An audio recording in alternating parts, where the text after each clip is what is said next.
శుభమస్తు కార్యక్రమంలో గృహబలం అంశానికి స్వాగతం. వాస్తుశాస్త్రంలో మనం గృహంలో పూజ ఆచరించేటప్పుడు కూడాను కొన్ని సూత్ర ప్రాతిపదికలను గనక పాటించినట్లయితే ఆ గృహంలో ఆర్థికపరమైనటువంటి ఎటువంటి ఇబ్బందులు కలగకుండా సజావుగా జీవనం కొనసాగించడానికి ఆస్కారం ఎంతగానో ఉంటుంది.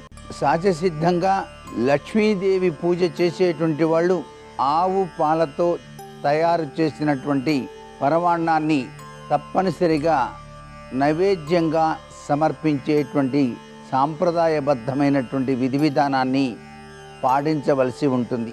ప్రతినిత్యం కూడాను లక్ష్మీదేవిని పూజించేటువంటి వారు కొందరు వెండి పద్మ పుష్పాలతో కూడా అర్చన చేసేటువంటి విధి విధానం ఉంది.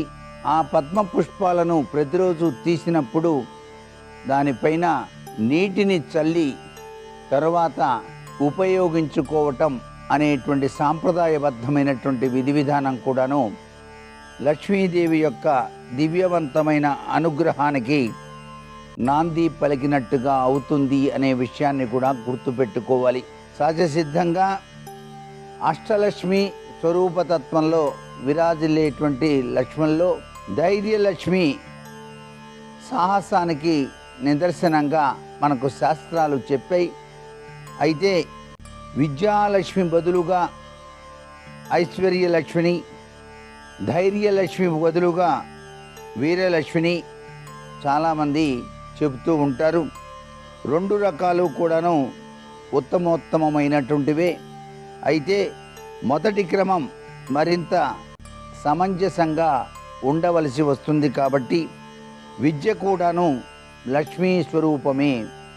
అందుకే జగన్మాతను యాదేవీం సర్వభూతేషు విద్యారూపేణ సంస్థిత అని చెప్పేసి కీర్తించడం జరిగింది. అందుచేత విద్యాలక్ష్మి కూడాను సర్వ విధమైనటువంటి విద్యను మనకు ప్రసాదిస్తుంది. కాబట్టి విద్య ద్వారా పోషించబడేటువంటి వారికి ఆ విద్యే లక్ష్మిగా ఉంటుంది. కాబట్టి లక్ష్మీ నామాలలో విద్య, సరస్వతి నామాలు చెప్పడం జరిగింది. అలాగే ధైర్యానికి తప్పనిసరిగా వీర తత్వానికి కూడాను భేదం అనేటువంటిది చెప్పనవసరం లేదు. వీరతత్వానికి కూడాను ధైర్యం కావలసిందే. కాబట్టి ధైర్యం అనేటువంటిది ప్రతి కార్యానికి కూడా కావాలి. అందుకే ధైర్యే సాహసే లక్ష్మి అనేటువంటి సూత్ర ప్రాతిపదిక ఇక్కడ లక్ష్మీదేవి యొక్క విశేషంలో బాగా మనం గుర్తెరిగి గనక నిత్యం కూడాను పాటించినట్లయితే అష్టలక్ష్మి స్వరూపతత్వంలో మీ గృహం విరాజిల్లింపజేసుకోవడానికి ఆస్కారం ఎక్కువగా ఉంటుంది సుమా అనేటువంటి విషయాన్ని ఇక్కడ మనం గుర్తెరగాలి. అంతేకాకుండా లక్ష్మీదేవికి సహజసిద్ధంగా సంకేతికములు అనేటువంటివి కూడా ఉన్నాయి. అంటే లక్ష్మీదేవి యొక్క అనుగ్రహాన్ని మనం సాధించడానికి లక్ష్మీ పాదాలను ఇంటి గోడలపైన కూడాను అలంకరింపజేసేటువంటి సాంప్రదాయం ఉంది. లక్ష్మీ పాదుకలను గోడలపైన అలంకరింపజేయటం అన్నమాట. ఇది సకల శుభాలకి కూడాను గుర్తుగా చెప్పడం జరిగింది.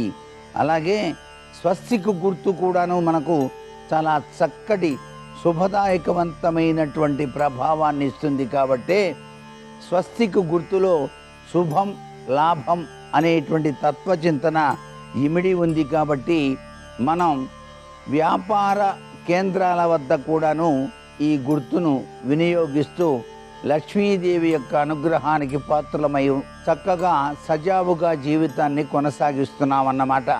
అంతేకాకుండా మనం నిత్యం కూడాను పూజించేటువంటి విధి విధానంలో కూడాను స్వస్తికు గుర్తును ఉంచి పూజ చేయటం కూడాను సర్వ విధాల శ్రేయోదాయకవంతమైన ప్రభావాన్ని ఇస్తుంది. మరికొన్ని ముఖ్య విషయాలు రేపటి శుభమస్తు కార్యక్రమంలోని గృహబల అంశాల్లో తెలుసుకుందామా? మరి సర్వే జనా సుఖినో భవంతు.